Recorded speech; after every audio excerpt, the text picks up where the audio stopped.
Good morning. My name is Tim McHuga. I'm a projects officer for the Statistical Society of Australia. Um, my background in communications, I spent nearly 25 years in television news in the United States, mostly the last 20 years in Phoenix, Arizona as a producer and executive producer. So it was my job to manage the reporters and producers and writers for the evening newscast that we produce every day.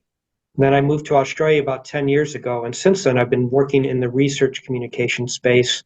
I spent 7 years with the ARC Center of Excellence for Mathematical and Statistical Frontiers, that's ASIMS, for those of you who know. For the last 3 years, then I was with the QUT Center for Data Science and also the Australian Data Science Network doing communications for them. So that's a little bit about my background. To begin, though, I'd like to acknowledge the First Nations owners of the lands where we all are right now.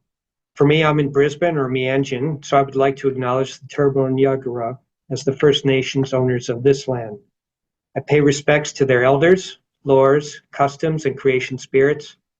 Recognize that these lands have always been places of teaching, research, and learning, and I acknowledge the important role Aboriginal and Torres Strait Islander people play within the academic and scientific community here in Australia. So again, thanks for joining us. Let me share my screen now.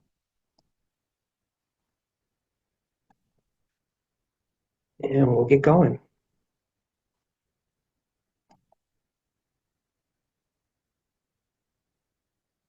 Can everyone see that okay?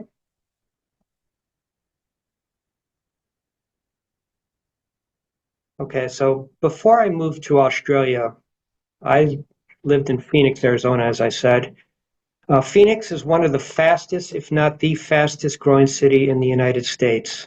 While it's not Los Angeles, its traffic very much feels like Los Angeles. You see, there's a terrible public transportation system. Everyone drives. Phoenix has an extensive freeway system that goes through and around the city.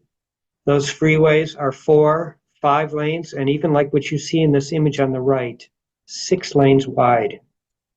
Even with all those lanes during morning rush hour, a 15-minute drive to the city can take 3, even 4 times as long.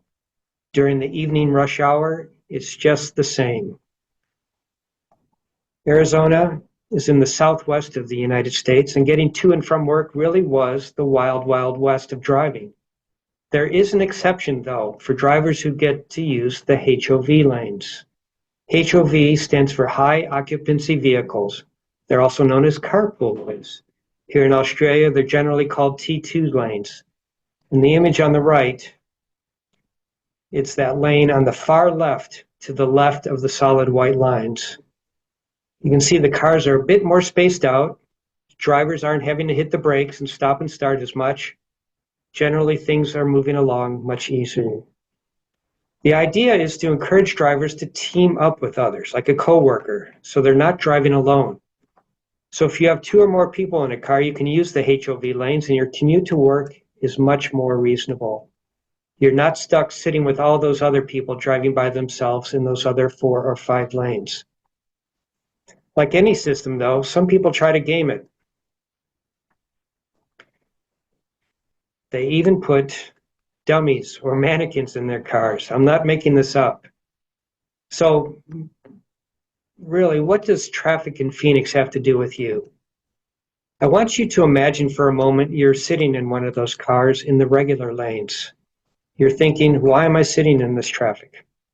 I have a PhD or I'm getting a PhD. I should just be able to cruise along to my next destination in my career. Now, think about rush hour traffic. When the roads are chock-a-block like the picture on the left, think of each of these cars as representing a research publication. That essentially is the environment you are in now. It's very crowded, very competitive. It's estimated that more than 3 million, let me say that again, 3 million academic papers are published in journals every year, and that number is only going to continue to rise. So please, remember this picture on the left. So how do you get out of these crowded lanes and over into the HOV lane where things are much faster and smoother? My answer to you is communications. By being able to communicate about your research and even yourself better than others, I believe you can make getting to your destination an easier and faster process. And no, that does not mean dumbing down your research. That's what this workshop is all about. I want you to think of communications as your companion for a smoother journey as you navigate your research career. Now, throughout the course of this year, I'm going to be presenting workshops like this as we explore some of the challenges and opportunities there are when it comes to communications in your career, and especially when it comes to communications with statistics and data science. So in today's workshop, I'm going to stick with this driving theme, if you don't mind, and we're going to go on a journey together. We'll start by dreaming about destinations. We'll explore some places you may want to visit in the near future or even further down the road in your career. Like any drive, especially over a longer distance, we may encounter some roadblocks. We'll explore the biases and barriers that may slow down your journey or even get you going on it, plus how we can dismantle those roadblocks. Finally, you're not going anywhere if the gas tank is empty, or if it's an electric car, the car is not charged. We'll fuel or charge you up. I'll give you some new tools so you can start the journey with confidence. So who's with me? Now I want to give a disclaimer here. This is a communications workshop. So I want you to communicate back to me. Please don't hesitate to answer any questions I have or share your personal experiences.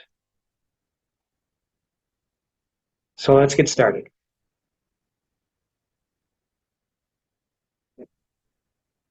In this section, we're going to peer into the future a bit. Most times when we hop into a car or public transport, we know where we want to go, or we know why we're going there. The same should be true for your communication. Let me start with one question. What is the reason, for the most part, that we all communicate? It's one word. Does anyone know what that word is? To connect. That's a good one. It's not the word I'm looking for. What else?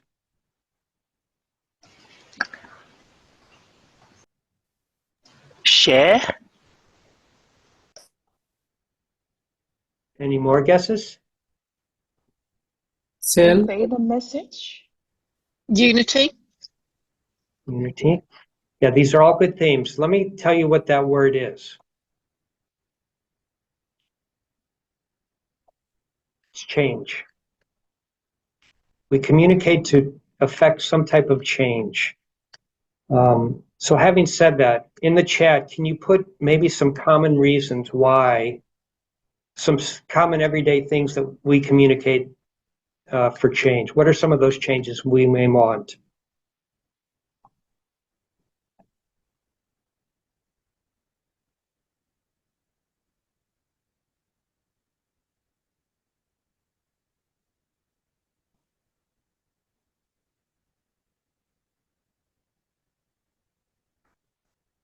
That's good.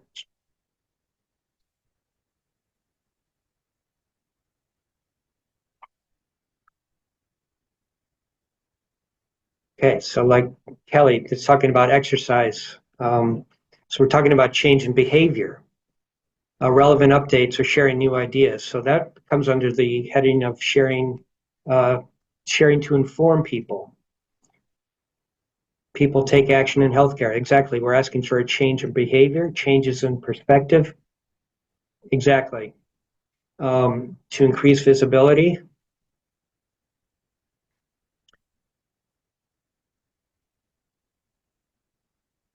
Other changes that I've thought of are to get people to work with you, to collaborate with you, maybe to get someone to change their decision about something. So I think when we communicate, most of us, and I'm just as guilty as anyone else, haven't really thought about what is the change that I'm hoping to communicate. So that is one thing that I really want you to think about as you think about all your communications, especially your research communications. what is the change you're hoping to affect? Now I want you to think about yourself. All right. What is it that you really want? So I've got some questions here, and I want to take like 5 minutes just to quietly think on your own, maybe jot down what are the changes are you hoping for in life? Why are you getting or have gotten a PhD or master's? Where do you see yourself in 5 to 10 years? Is it academia, in industry, like in tech or finance or healthcare? Is it in government or the public sector? Or is it maybe running your own business or consulting? Whoops, sorry about that. What would career success look like to you? And along the way, think about what are some of the things that you may need to do to make that goal happen. There may need to be some shorter term objectives that you need to do. How would you achieve these goals? Finally, what kind of impact do you want your research to have? So if we could we'll just take 3 or 4 minutes here. If you can jot down, think about yourself. What do you want to see with your life and your career in the near future and maybe longer term?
Okay, now as you're writing these, as you're thinking about them, let's take this up just a step further. What if you could supercharge your communications? How might effective communications change your pathway? Pick 1 or 2 goals that you have and think about how comms might help. For example, if you want to win more grants, better communication proposals, you may be able to present better communications proposal or a stronger case for funding. Become a research leader. With strong communications, you might get more invitations to speak or even have a media presence. So think about that. Think about your short-term objectives, or think about some of your goals and objectives and how communications might help. And then we'll open it up here in just a couple minutes and have a discussion about this.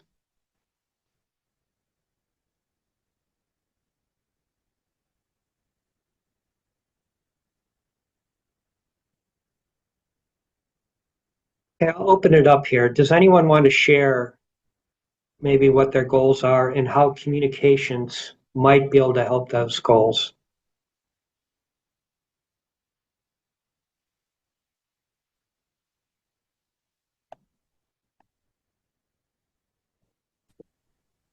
Hi, Tim. Jenny? Hi. I can go first if you like. So I'm the project manager of a national clinical quality registry in blood cancers. I work for the Australasian Leukemia and Lymphoma Group. So I suppose I'm really here just to, understand how I can better communicate the goals and the objectives of the project that I work on to various stakeholders. So I suppose just as an overview, the project that I work on facilitates other research projects. So the data from the clinical quality registry that I work on, like I say, yeah, is used for various research concepts. So I suppose my objective would really be to look to achieve long-term sustainability of the project that I work on. And you know, the one of the driving factors of that is how I can communicate the project objectives with the various stakeholders, and also in just getting them to engage with the cause. So I suppose you know, the objectives for me would be, I've got those, you know, two main aims: is getting people to, like I say, to understand the aim, and then also engaging in you know, the desired outcome, which is, you know, better outcomes for patients. Excellent. And really, and I'm going to cover this later as we go on, but getting people to understand is really important. You really need to think about your audience, and that's what we're going to talk about a little bit down the road, and how you can reach out to them. So I'm going to give you some tools with that. But yes, Yeah, helping people that you're trying to work with, or get you to join you on your journey. yeah. It's really important to be able to have them understand what you're doing. So thank you, Jenny. Thank you. And I suppose also, yeah, sorry, just to add as well, like just in terms of the audience, they're sort of targeted to a diverse audience as well. So, you know, funders, consumers, researchers, you know, different approaches for, yeah, different stakeholders would be great. Thank you. Excellent. Thank you, Jenny. So it is wise. And I can go next, team. Yeah, thank you. Cool. yes. So, hi everyone, I'm Jacob and I am an actuary by training, but I'm now more like a data scientist working within the public sector. So, my current work is quite a lot on health workforce analytics, and I work very closely with academics across the board. So, my journey with communication has been quite interesting. So, well, I would like to start thinking about a few years back when I first graduated. I used to think that it was completely fine or even normal that people did not always understand my work or the expertise, and I was feeling okay about it. And I was thinking, oh, you know, like-minded people would naturally find their way to me, and that was kind of enough.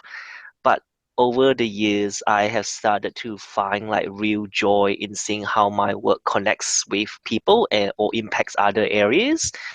And it has been a shift, and thinking about how others have used my work and communicate in a very meaningful way so that others can then build on it. And that reminded me of this one time when I was at uni. I stumbled across a video of I think it's Hans Rosling. It's a kind of like global development health person, and he basically he was not just a data expert, but he was also a storyteller.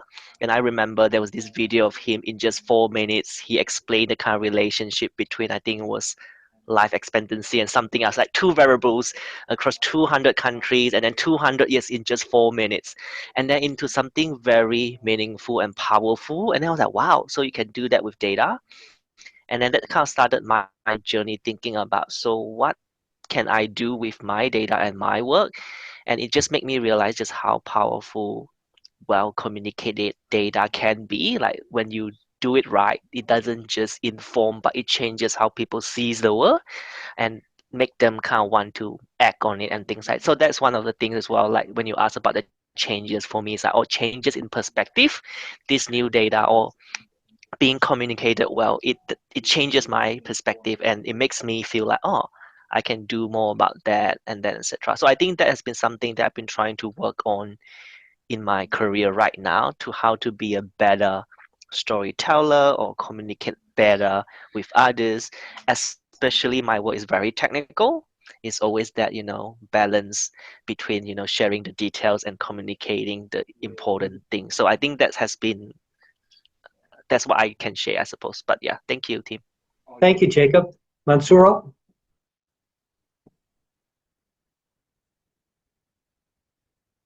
You'll need to unmute. Oh, sorry. Hi, everyone.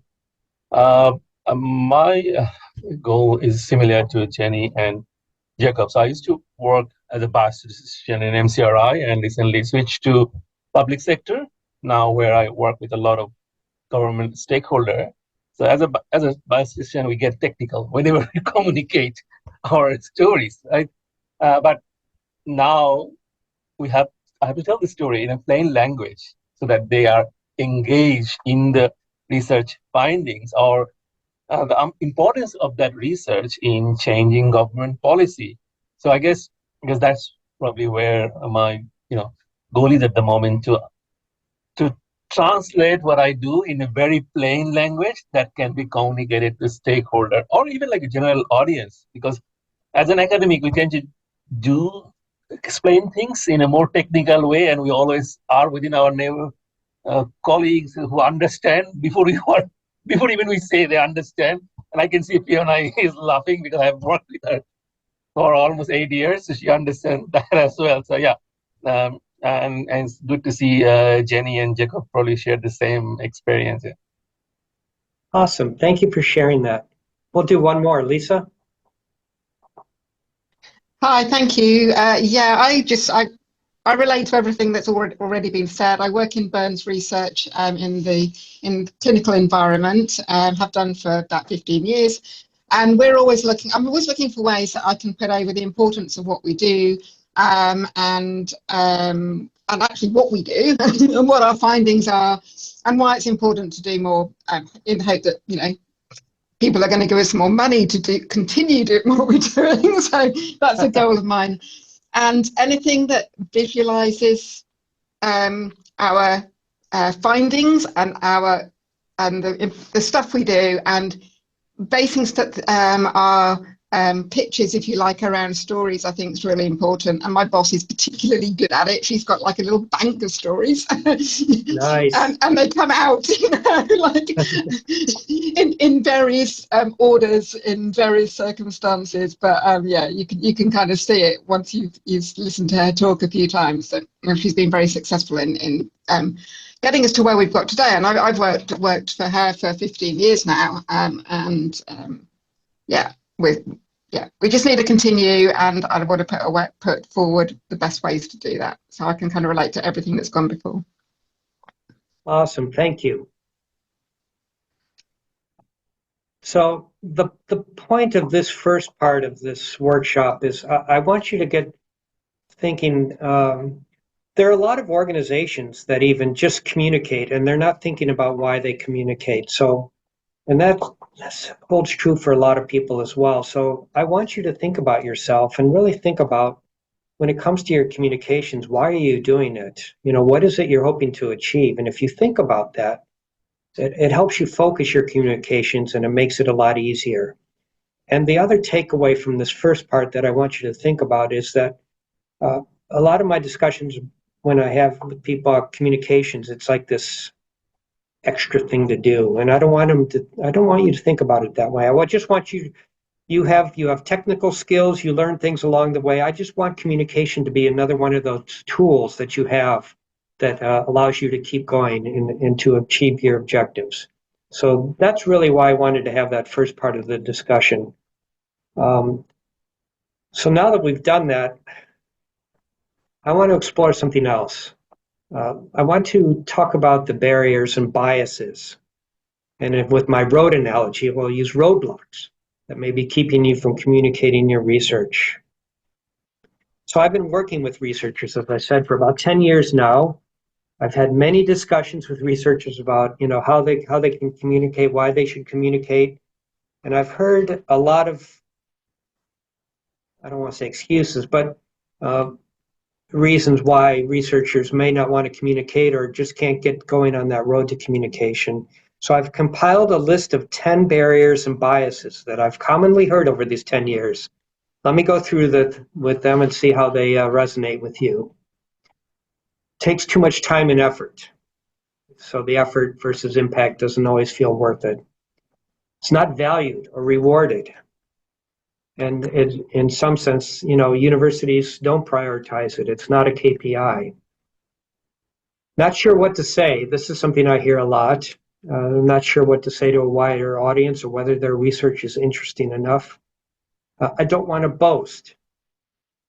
People are, and this is, it is what it is. People don't want to, they're worried about promoting themselves. They don't want to highlight themselves. Fear of criticism, misinterpretation, or controversy. So they're worried about being misquoted or misunderstood, taken out of context, or getting some type of backlash because they communicate. I don't want to dumb down my research. So fear that simplifying it too much could harm their credibility. Imposter syndrome, and this is, I'm not sure I've met anyone who doesn't suffer from this, to be honest with you. I'm not expert enough to talk about what I'm talking about, and even in this space, I feel like very much an imposter. So you're not alone. Language barriers, this is very common for the many international students and researchers we have here in Australia. That is a very real challenge. Concerns about intellectual property and scooping. And scooping, I mean that someone could take your ideas before you're ready to put them out. And the last one I have is I don't enjoy it. It's not my job. I'm not active on social media, and I don't want to be. Too much time and effort. This one seemed to really resonate. 2/3 of you agreed with that. Not valued or rewarded, not as much. Don't know what to say. Don't want to boast. That resonated with a lot of you. Fear of criticism. That is a big one, and that's when I talk about communications at workshops that I've done. This is something that a lot of the questions that I receive are often framed around that. So if I'm asking someone to do that type of communication, I get a lot of, well, what if this happens? So that one very much resonates, I can see. Good to hear that you're not worried about, for the most part, dumbing down research. Imposter syndrome, of course, yeah, that's a biggie. Language barriers. IP, not as much. So let me go through that list. Does anyone who's had another answer want to share that with me? Something that you want to add to that list? Oh, I was going to add something, if I may.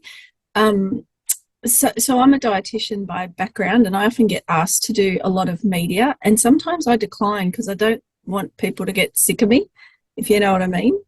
So I often am a bit selective about what I do, but I'm not strategic. I think that's my problem.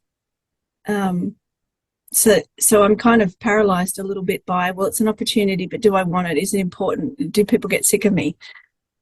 So that's my one. Okay, that's good. Anyone else? One thing that we find quite a barrier is that a lot of the fields that we talk to, a lot of my work is focused around social policy and aspects of that. And there's a lot of assumed knowledge. So people aren't always open to listening to evidence. There's a feeling, it's common sense. We know this. Why should we listen to the science? So that's quite a barrier. So any tips on ways of getting past that would be really, really helpful. Excellent. And we will do just that. Thank you.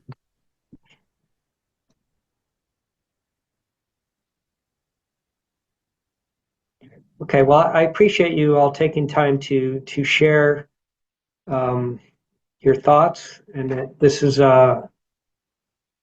really good really good information for me as far as some of the challenges I have as a science communicator working with researchers. So it's good to understand where everyone is. So let me go ahead and share my screen. What I'd like to do is maybe provide just some quick solutions on how we might get past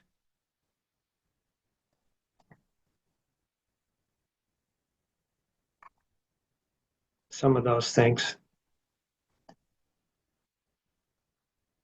Too much time and effort. One solution is to think about is to just integrate small actions into your daily routine. Maybe a short social media post. Repurpose what you're already doing. Do you have a conference slide that you might be able to share and turn that into some type of post? It's not valued or rewarded. This is where it comes down to thinking strategically.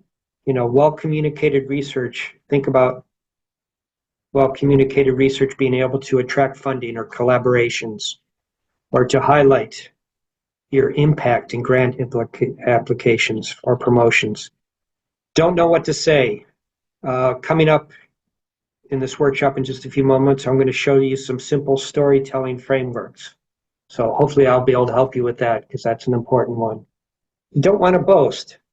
I think this just comes down to shifting your mindset a little bit. Think about sharing as a contribution, not self-promotion.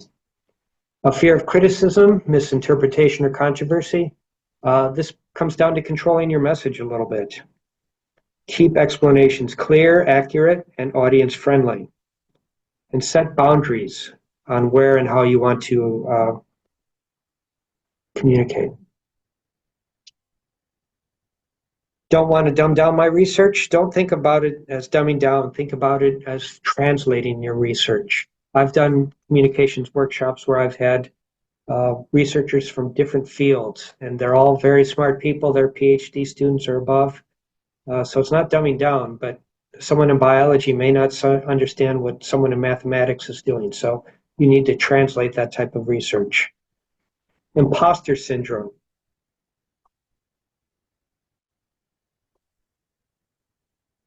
Think of this, your perspective is valuable. You have expertise. No one knows the research that you do like only you do, so don't be afraid to share that. Think of your perspective as unique. Language barriers. Use the tools and techniques to communicate with confidence. Maybe write in your native language first, then refine with editing tools or working with colleagues. Concerns about theft or scooping. Again, this comes down to share strategically, protect your work.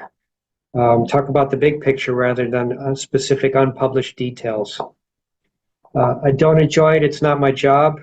I want you to think about social media as a powerful tool, and if you use it well and effectively, it can really work for you. So I'll send out, I have a more detailed list here that I'll send out after the workshop, but these are just some of the things that I wanted you to think about. So my main message from this part, and this is really important, is you're not alone. You can see from those poll results that many of your peers and colleagues share the same concerns that you do when it comes to communicating research. And we can get past these roadblocks. And I'm about to show you some tools to use and some strategies, and hopefully those will help you get past some of these roadblocks and barriers.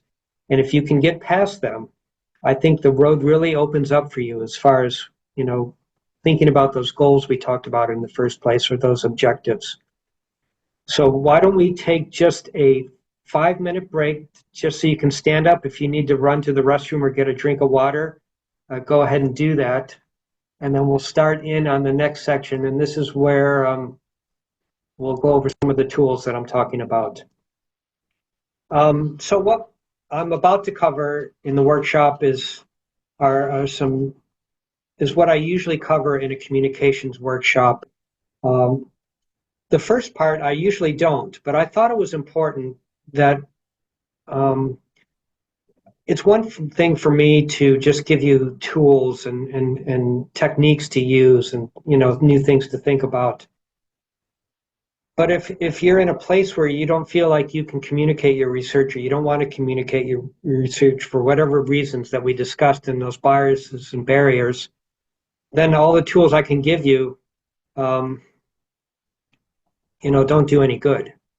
So the whole point of that first part of the workshop is to think about communications as something of value, that you value. You can see that it can help you as you think about your career goals and objectives. And secondly, that you're not alone. when it comes to maybe some of these communications biases and barriers. And as a science communicator, I want you to know that, you know, I empathize with that. I get it. I've had multiple conversations with people, and I get it and I understand. So it's my job to help you get past some of these things. So that's why we had that first part of the discussion, because, like I said, as we dive into these techniques and tools now, if you're not in a place where you're going to communicate your research for whatever reason, we need to get past those reasons. So hopefully we've worked past that, and now the tools and techniques that I'm about to give you you'll be excited to use them. So let's get going. So when it comes to research communication, I want you to think about the 3 I's. And these I's are, you want to be interesting, you want to be impactful, and you want to be involving. And I'll cover each of these individually. Let's start with interesting. I'm going to introduce you to something called the ABT method, or then, but, therefore method. And this is about giving your research a narrative. So I'm going to play a video for you here, and then we'll have a discussion afterwards.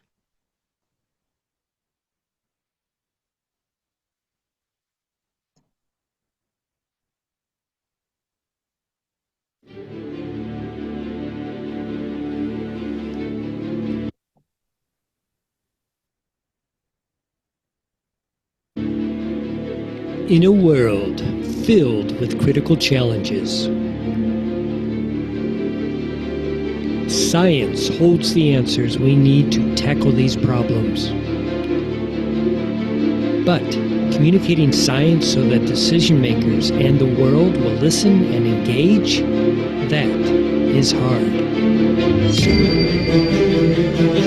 Therefore, I'm going to show you a new way to communicate, a way to cut through the noise and help you and your research get noticed. And, but, therefore.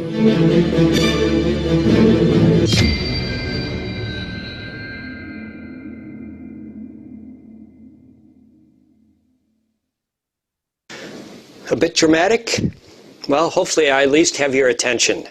Being able to communicate your research to others is important, and it can make all the difference for your career. But it's hard to communicate your research, especially to a broader audience.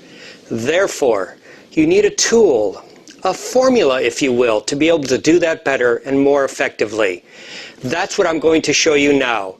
The and, but, therefore, or ABT method is the brainchild of a former marine biology professor who decided to turn into a filmmaker. His name is Randy Olson, and in 2015 he wrote a book called Houston, We Have a Narrative.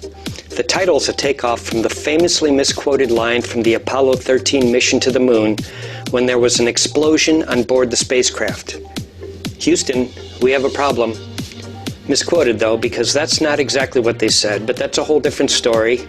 Let's focus on the main word in the title of the book. That's narrative. For too long, the perception about science communication is that we're just giving people facts. And if you simply give people the facts, surely they'll change their minds, right? Wrong. This model, known as the deficit model, has been shown not to work. Why? It's pretty boring, actually.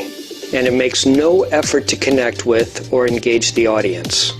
But if you give them a narrative or a story, well, that's more interesting.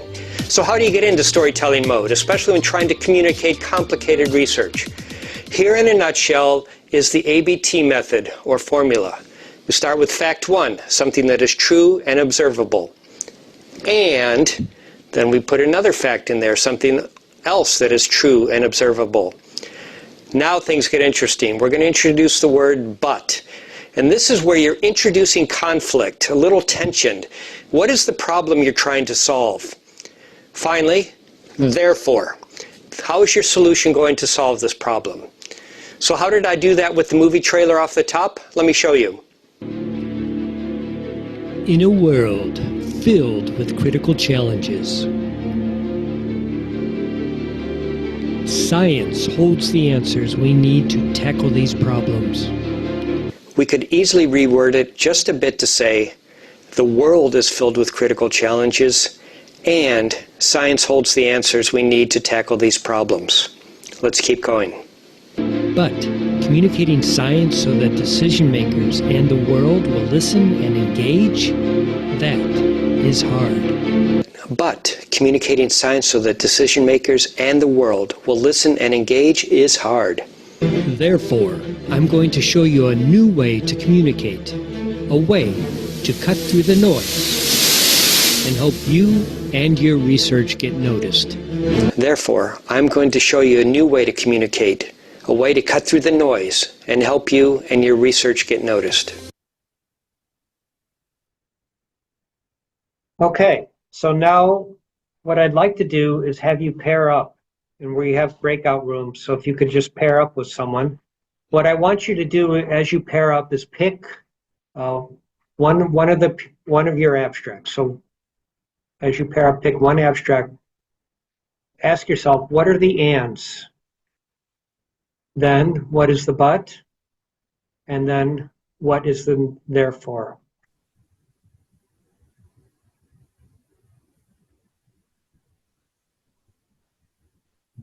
I can share my one. Mine was from an abstract, which was quite a short abstract that I wrote for presenting a 20-minute talk at the International Biometric Society conference about 2 years ago.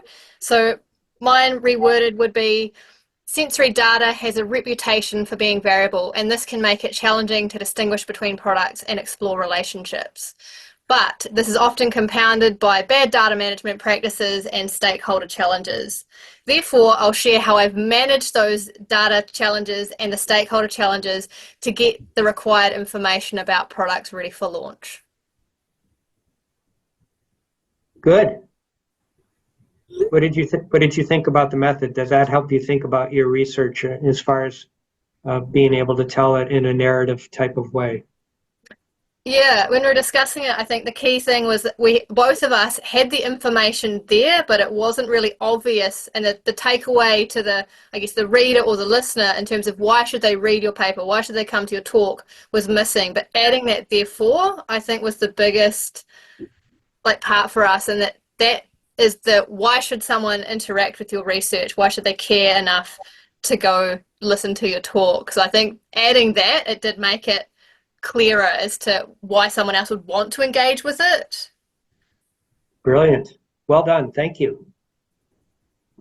Yeah, that's important. And we'll discuss that a little bit coming up in a few minutes, but that is a very important thing to think about.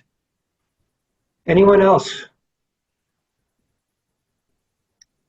Hi, Tim. I can go next if you like. Thanks, Jenny. Jacob, do you mind? Yes, go. Of course, yes. Okay, great, thanks. So I work with Jacob, and we just discussed an abstract. It was an analysis that came out of the project that I work on, which was using real-world data to investigate patterns of care and outcomes in a specific type of leukemia with a certain chemotherapy. So I suppose just starting off, there's a need in AML research to bring together theoretical and real-world observations. A lot of this real-world data is siloed in different repositories, and there is a difficulty in bringing together the theoretical and the real-world data, therefore, on a scale on which you can derive meaningful observations and analysis. But through this project, we are able to collaborate with another data repository, another organization, and achieve data linkage to get the numbers that were required for a meaningful analysis. And that's it. Okay, I'm sorry you broke up. I had trouble. Did anyone else have trouble hearing that? Mine broke up. Oh, sorry, there was a bit of noise. Do you mind reading it one more time, Jenny? Yeah, no problem.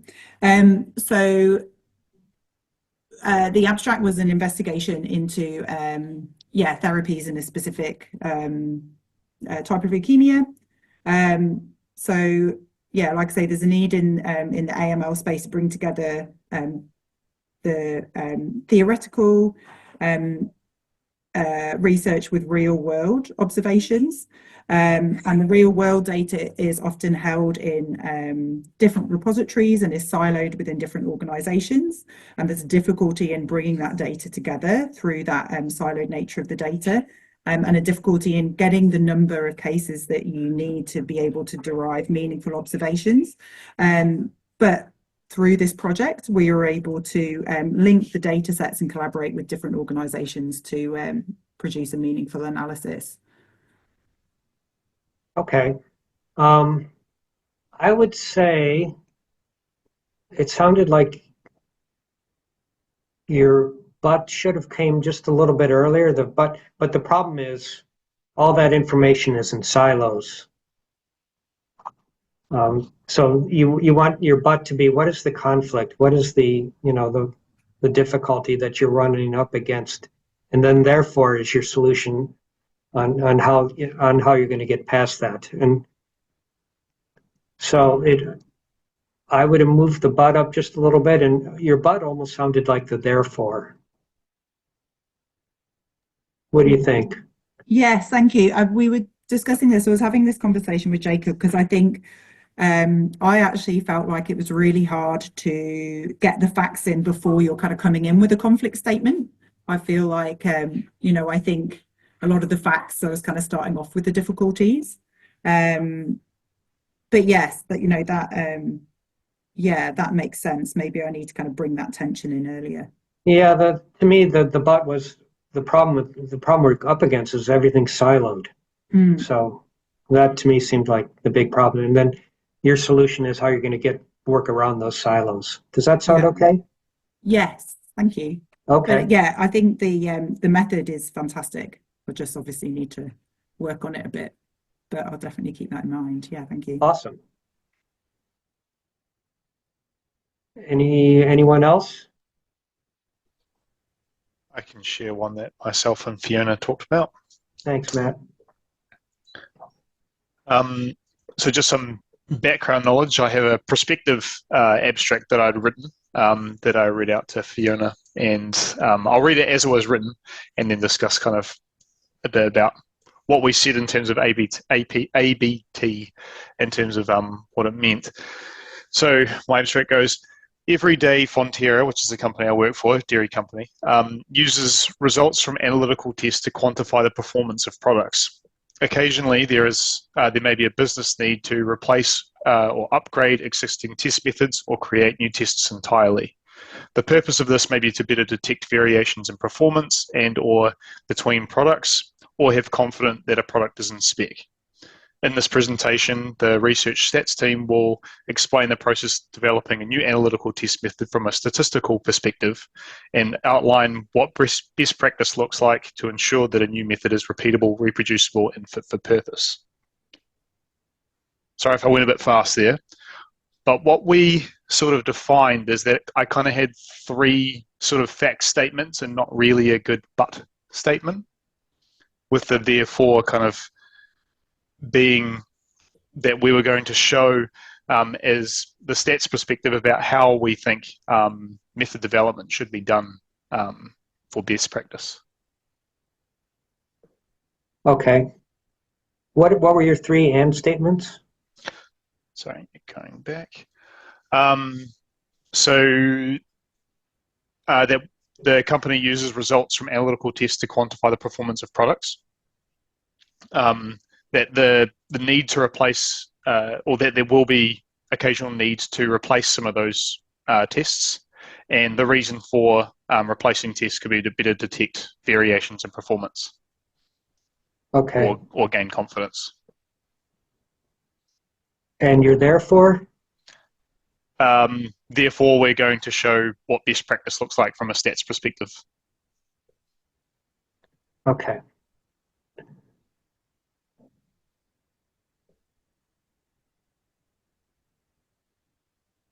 Yeah, I see your point.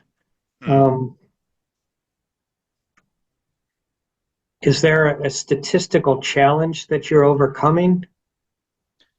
Yeah, that's potentially what I've got to reword in here, I think, is what me and Fiona were discussing, where that but statement is like, what is that disconnect between what's being done currently and what we want to change to, kind of outlining that issue is kind of where I need to reword this. It's good to think about it in terms of this format, and that someone will understand, well, why are we talking about what's best practice? What is that disconnect? And I think it may make it's a good opportunity to then, add that into the abstract and make it a lot clearer about why this is an issue in the first place and why we're talking about it. Not just generally sharing about what we do, which is part of the reason to do this seminar in the first place, is to increase visibility and show people what we do as statisticians. But it's really good to outline that. It is, and if you think about, why are you doing that research? Why are you tackling that specific problem? So if you think about it from that context, then that helps you formulate a but. What is it that you have to overcome? What is the conflict that is going on that because of you, there's going to be a solution? Yeah, that's definitely on the cards for what the content would be like, where there's examples of where things have fallen short and how we would have done them differently, or how we have helped to get some of these methods through. But yeah, definitely right in terms of using that kind of thing to make that sort of but statement. Cool. Thank you, Matt. Thank you. Cyril? My one was more of a comment to Matt. Because the earlier team, when the session started, you mentioned about the goal, which is to change. Why do we communicate? To change. And I think the but is that thing. What is we want to change? So if we know that, like Matt, if you know that in your presentation, what do you want to change? So then you articulate that as your but statement. Am I right, Tim? Yes. Well, thanks for bringing back change into this. Well done. Any thoughts about the method itself? Have any of you worked with this before? Have you thought about communicating your research like this? I liked the method. I think it was really helpful. I actually found that looking at the abstract it was quite heavy and wordy and really had a quite narrow audience of people who would be interested in hearing about it. But going through that method, it really brought it back. It's not dumbed down, but it's in language what we ended up with was something in language that was really quite easy to explain and understand to even a layperson. But you could but you're still getting the message across. And as Montserrat said, that last bit, you've got the bit about having the change that you want to see as a result of this research. So it was really good. Thank you. Thank you, Martinez. Any other thoughts? It's kind of the same. Lisa? Yeah, hi. I kind of missed the brief a little bit when we were doing it in the breakout session, so I've just done a bit of scribbling. I work in burn injury, and I just pulled up an abstract. I'm on my phone. I pulled up an abstract on the screen in front of me to work out how to fit the format. So, if I was presenting at a conference, I like to have information presented in a certain way, and that is what is expected. You go through the introduction, the methods, the findings, and then the conclusion from that. So, if you're applying this but therefore, would you use it in the introduction, or would you use it over the entire presentation? Because you could kind of do either. So for a statement for this, for example, so we're talking about parents' emotions after their kid has a burn injury. I work in pediatric burns research. But parents' emotions after their burn might be influenced by the injury circumstances or demographic characteristics of the patient and the family. And parent stress may impact on the child's distress and impact their recovery. But we didn't know which demographic characteristics of burn injury characteristics affected this most. Therefore, we conducted this study to find that, blah, blah, blah, blah, blah. So that would be like a statement that would state the findings right up front. Or Yes. would you What- say, sorry, or would you actually say, therefore, we conducted this study to investigate this, and then use that as an introductory slide? Do you see what I mean? Yeah, I don't necessarily think the ABT method is a part of a research presentation that you would give, like you're describing. Right. I want you to think about it as a tool to have with you if you're going to run into someone, or if you need to quickly explain your research to someone, or whether you need to get someone to think about, oh yeah, we should invite Lisa to talk at our conference because her research is really, so it's more of a hook than anything. Thumbnail sketch.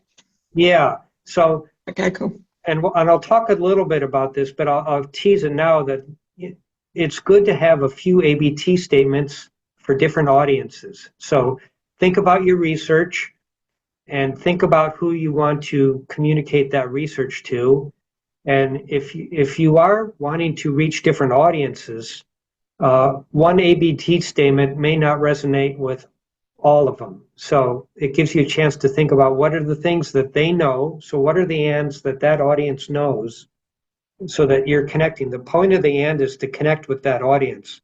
It's like, okay, I see the frame of reference there. I understand that. And then the but is, really the conflict. Why should they care? So, that's your but statement. And then therefore, because of my research, we're going to learn this, or, we've uncovered this. So to have those ABT statements is a great way to sell yourself and to sell your research, so that it's interesting and it's understandable to the audience that you're trying to reach. So that wouldn't be a conference presentation, but it may get you that conference presentation. So I hope that makes sense. Any other questions about ABT before we move on?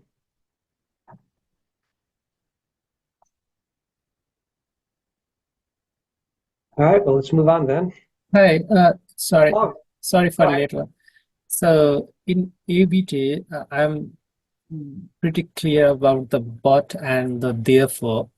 So, but I'm a bit struggling about the and. So, though and is used for linking the two phrases or two sentences. So, in the and, it is always common to have two sentences, or you can combine multiple sentences.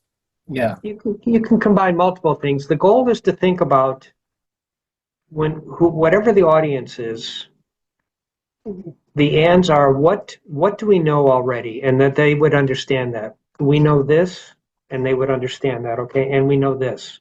And there might be a third thing, but the point is, a lot of research communications, and I'm glad you brought this up, a lot of research communications, the reason they came up with this ABT method is that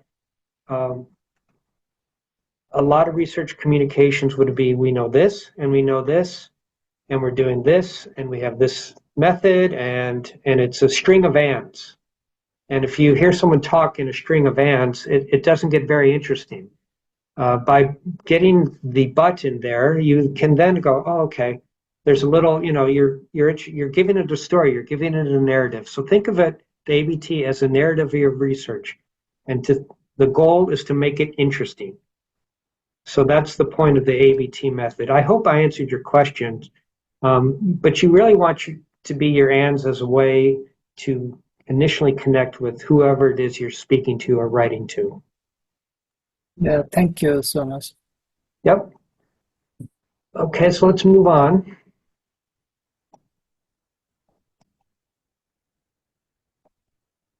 All right, so we've talked about making it interesting. The next part is making it impactful.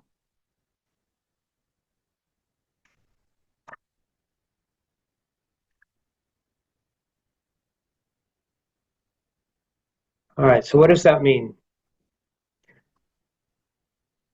Obviously, in this day and age, being able to show impact with your research, why it's important, is really important. And so moving on from the ABT method, and I'm going to introduce you to this, the WSN method. So it's pretty simple. W is what? What is the research about? S, so what? So why does it matter? Why does this research matter to society? Why does it matter to your industry, your field, to policy, to whoever that audience is? And now what? And this is important because, hopefully with your research, you're hoping for some outcome. So what would you like to happen next? Do you want collaborations? Do you want to develop an application? Do you want it to lead to future research or policy changes?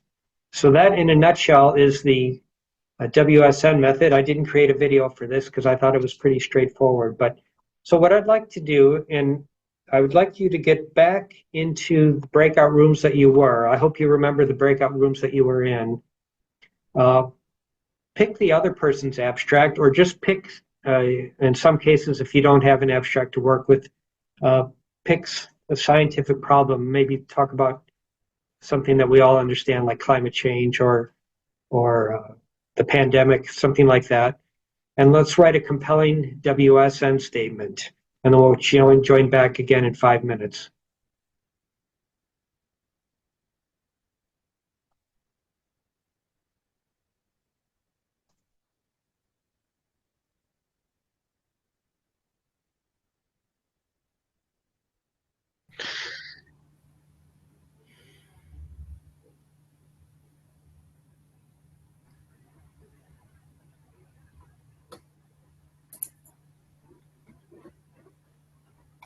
All right, welcome back, everyone. Would anyone like to share their WSN statement for the research?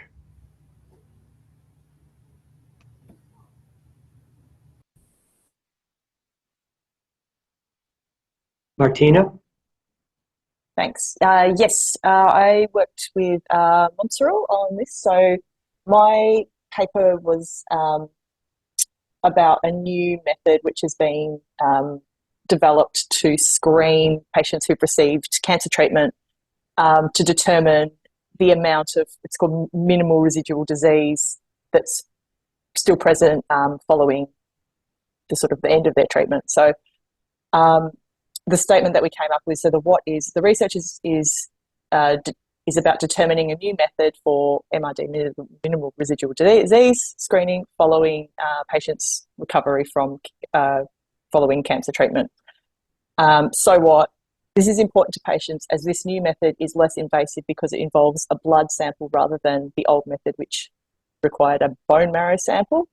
And the results, it's also important because the results of this test correlate really well to predicted survival over 3 years. And now what? People should adapt this new technique for their screening. Good. Those are two really good so whats. Thanks. Yeah. Really good so whats. And that's the type of stuff you want to communicate, that to really show the impact of what you're doing and why it's so important. Well Great. done. Thank you. Thank you. Lisa. This was much better for my so using the same abstract and study, this was much punchier, it worked a lot better. So basically I said patients' emotions after their child's burn might be influenced by the injury or the demographic characteristics of the patient and family. It matters because parents' stress can influence and impact on child's distress. And so now we know we need to find ways to support parents better after their child's burn injury so that both the parents and the children do better in their recovery. Okay. I'm sorry, what was the so what again? The so what is why it matters. It matters because, so that's why. So the so what was, it matters because parents' stress impacts child's distress. Okay, thank you. Thank you, Lisa. Anyone else?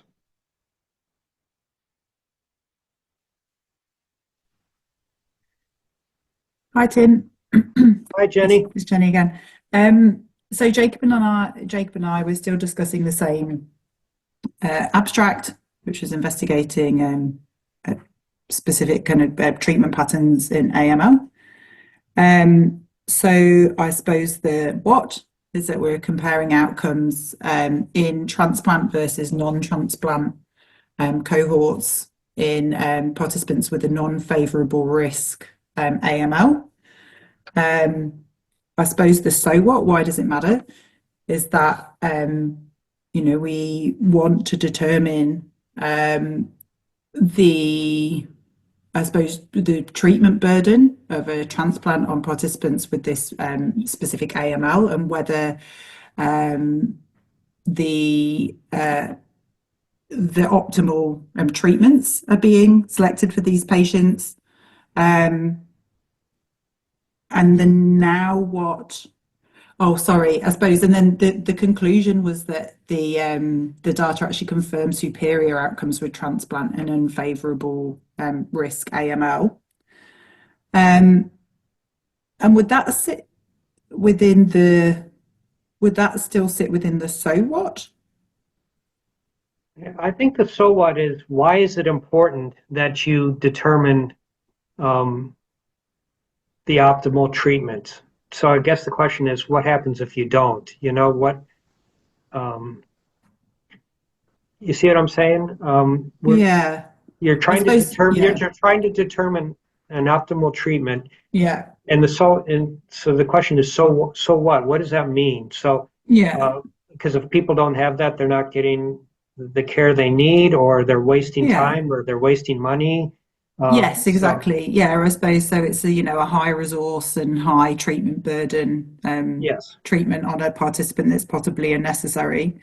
But then using this, I suppose, the results, and we can communicate this with bodies that develop guidelines in these specific treatments to influence clinical practice.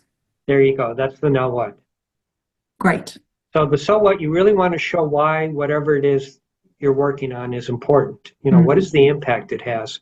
So again, this section is about talking about, impactful research. So ask yourself those questions. What is it about this research that, how will it impact someone?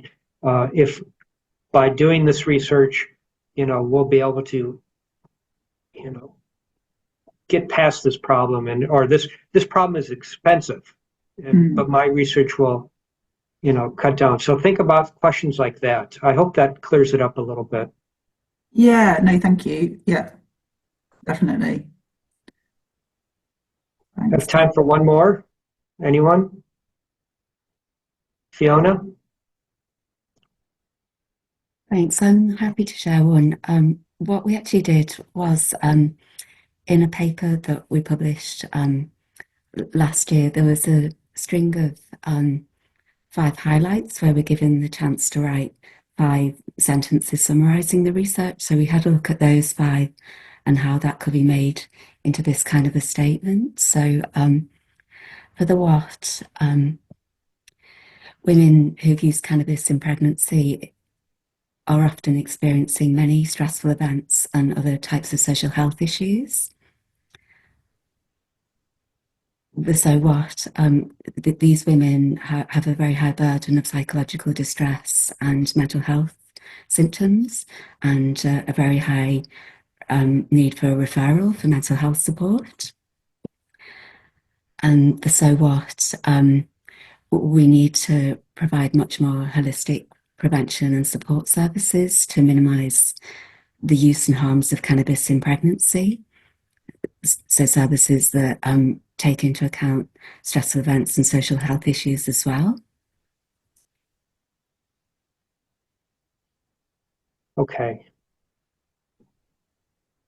So I guess I'd like to dig into that a little bit more, to think about what the so what is. What is, if you're talking to someone who could influence policy about that, what do you think is the one thing that you could tell that person this is important because Yeah, so we're putting resources, so that we're not wasting money, we're putting resources where they need to go or something. yeah, I think what happens is most of the approaches to minimize the harms of cannabis use in pregnancy would think about sort of a prevention approach, just kind of telling people, where we're sort of saying people need to be supported around all the stressful events and social health issues that are happening, as well as having the information. So we need to work a lot more holistically. So we're trying to evaluate that through doing a trial to see if we actually can do that. So I think finding that wording to say what that response needs to be. Yeah, I think, and I'm happy to work with this individually to think about just the so what a little bit more. Really think about the impact that the work would have. So, but thank you for sharing, Fiona. Any other questions about the WSN method? Can I please add a comment as well? I quite like all these frameworks and formulas in a way, and just like what your comment on the ABT formula previously, I also feel like maybe this one has to be tailored to the audience. Like, I feel like the so what and now what statement for a policy person may be quite different from a research manager as well, because just now that's something that Jenny and I were talking about. Oh, do we have to spell out that the research will improve health outcomes? So something pretty, almost like common knowledge, but then would it be useful to still say that, because that kind of like resonate mostly with everyone?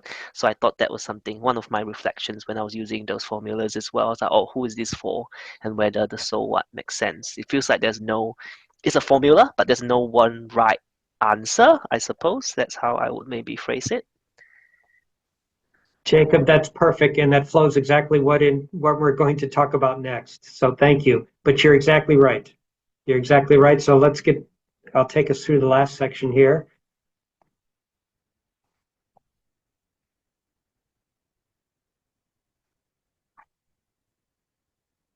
All right, so we're going to go from impactful to involving.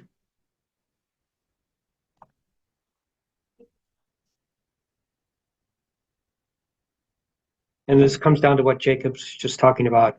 I want you to consider several possible audiences for your research. And then we don't have time to do it right now, but I want you to think about creating different key messages that focus on their needs. So in the chat, what are some of the audiences that you might target?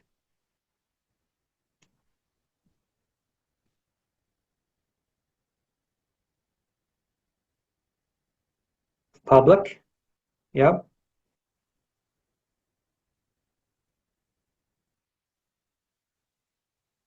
Absolutely. Funders?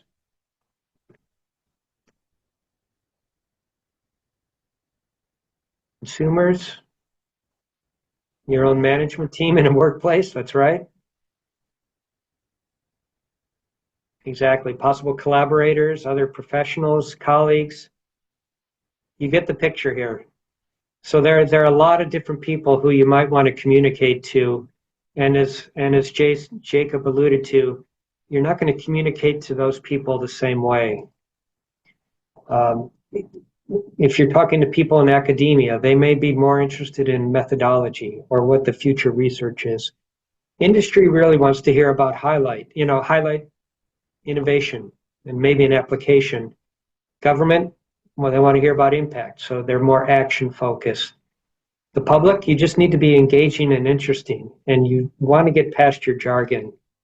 So I've given you a couple formulas to use, a couple tools to use, and it's really important that when you apply these tools, you think about who you're applying to.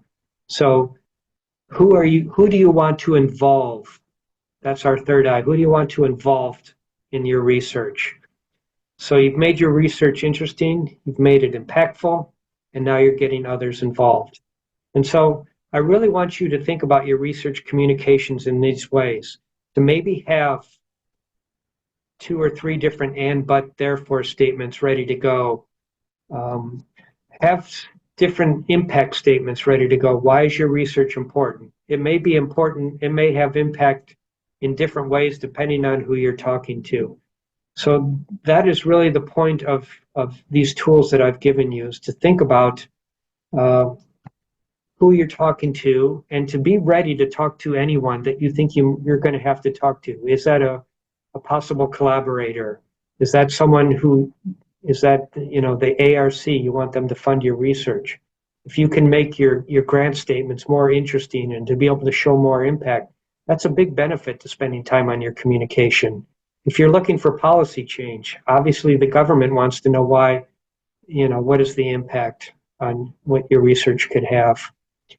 And if you want to start building your brand, maybe even start doing work, you know, talking to the media. And this is something I hope to cover later in the year, how to talk to the media, because I spent 25 years in television news.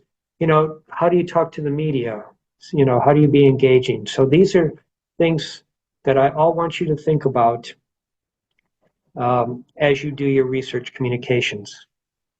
Kelly, you have a question? Yeah, quick question. Does your communication, I mean, I'm sure it does, but your communication style has to change depending on your media. So I'm thinking Twitter or Blue Sky compared to, I don't know, a press release. Like, are there any recommendations you can, like, can you apply the ABT to a 160 you know, what it is, character thing? Or is that too ambitious? No, it's not too ambitious. It forces, what that does is anytime you have to shorten something, that's a good exercise. Like an exercise I like to give people is, all right, tell me your research in a minute. Okay, now tell me it in 30 seconds. Okay, now just tell me it in 10 seconds, one line. So to be able to edit to your research and to really helps you to focus on what's important, you know, what the ands are really quickly, and to, you know, focus on what is the problem you're solving and the importance of solving that problem. So yeah, if you have to get it down to a character limit, sure, that's a great challenge. You don't have to shorten that on LinkedIn as much, but no, it's a good challenge to try to shorten whatever you're doing so that you're not too long-winded in any statements that you do. So maybe start with a few of your, you know, WSN statements or ABT statements and go, all right, how can I do that quicker? How can I shorten that? And it really helps you find out what's important, and you can start trimming back things. Thank you. Yeah, I hope that helps. I just want to spend the last 9 minutes really quickly talking about LinkedIn. I'm a big fan of LinkedIn, and I think it's a great way to start exploring some of the methods that we have right now. So here's a stat that I just saw last week, that there are 16 million students and professionals in Australia. 15 million of them are on LinkedIn, and that tertiary students are one of the fastest growing segments on the platform. So when it comes to researchers, this is a big platform to be involved with. The soft skills that he's talking about in that quote, the top one was communication. So if you have communication skills that really that balance out your technical skills, that really puts you in a good position to move forward with whatever those career goals are. So really quickly, I believe in LinkedIn because it can do these 3 things. It helps you establish an online profile, can help you build a network, and it can help you grow an audience for your research. So what do I mean by those things? Establish an online profile. Essentially, LinkedIn is a digital CV if you do it right. It can showcase all your experience. You can put publications on there. You can put your achievements on there. And when you engage with LinkedIn, you can show your expertise on it. So when someone searches your name, someone Googles your name, what comes up? what would come up if they searched your name? If you do your LinkedIn profile well, that's the thing that comes up, so that you've taken time to establish a LinkedIn profile. When they search your name, they find a nice profile, and that's something that you've curated. And so that's a really good chance to showcase who you are, what's important to you, and to showcase your expertise. So that's why I think LinkedIn is important about establishing a profile. Again, just ask yourself, what would happen if someone searched my name on Google? Build a network. By engaging on LinkedIn, you can start connecting with others in your field, at your university, outside your universities, around the country, future employers. You can connect with anyone in the world. And that's a great thing to have, especially if you're going to start putting yourself out there, if you're looking for a new job or you're looking to expand your research collaboration circle. LinkedIn allows you to do that, and it allows you to connect with anyone in the world. So I think that's a great way to do that. And it's about building an audience. So as you build your network, you can build an audience. And when you have an audience, when you publish something, you can then put it out to people and they will see it because you've taken time to build your profile. When you showcase your research, you can put out a strong summary telling people what it is, a good and but therefore statement. Here's my research. You can put links to paper and coding. As you talk about your research, maybe talk about some of the obstacles and surprises that you came along, and maybe future plans and how others might join you. So LinkedIn allows you to do this really easily. And if you take time, consistent time to do it, it can have a major benefit. So I've put together a little LinkedIn starter plan. Number one, optimize your profile. And that's easy to do. Just make sure you have a clear headline, a strong summary of what you're doing or what's important to you, and a good profile picture. Engage weekly. And that can be as simple as liking someone's post or comment on a post.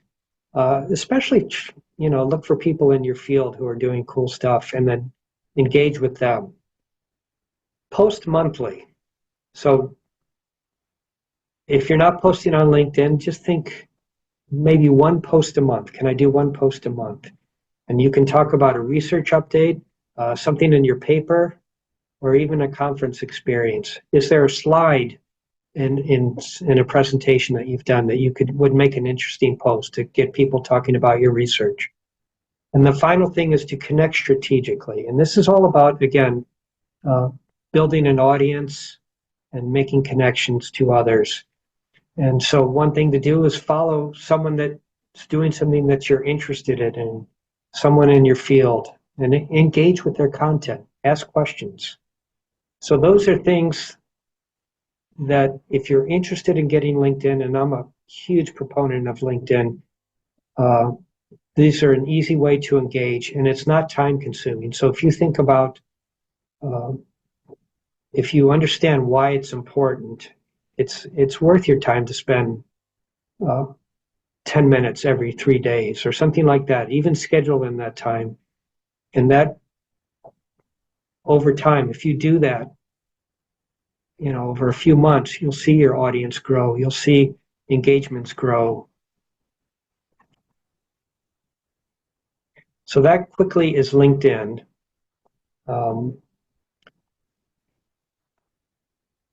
So in summary, as I wrap up this research, this talk, again, there's no one way to go get where you're going on your journey. We talked about where do you want to go and why. So think about that. It's really important you think about that so that you're more focused with your communications. We've talked about communication roadblocks, and hopefully we can get past these. I'll send along a sheet with some reasons why that are some solutions to some of the roadblocks that we discussed. And then finally, you want to make your communication interesting, impactful, and involving. And again, have some ABT statements, some WSN statements, ready to go for different audiences, so that at a moment's notice, if someone asks you about your research, you have something to tell them and they'll be interested. So I want to go back to this picture that I showed you off the top. This is morning rush hour in Phoenix, Arizona. Think of those cars as your research publications. The goal is to not be stuck in this traffic on those 5 right lanes. The goal is to get into that HOV lane so that your research journey is faster and smoother. So in closing, please don't stop. Don't let anything stop you from communicating. Don't wait. Just get going. And I want to, as part of my role here with the Statistical Society, I'm available for one-on-one mentoring. And if you want to meet with me, please let me know. Connect with me on LinkedIn. Let me know that you're interested in talking, and we can go over some of more of the stuff that we covered today. Yes, we'll make the slides available, and I'll have some sheets detailing the methods that we talk, and also the roadblocks and how to get past them. So that is it. I hope you found it helpful. Again, please reach out to me on LinkedIn. I love making connections with people, and I get jazzed about this stuff. I love talking about it, and I'm willing to talk about it to anyone who wants to make some time with me. Again, part of my role with the Stat Society is to be a mentor, and I'm always willing to help people. If you turn up for my workshop, obviously you have a little bit of a passion for this or want to learn more about it, and I'd like to help you on your journey.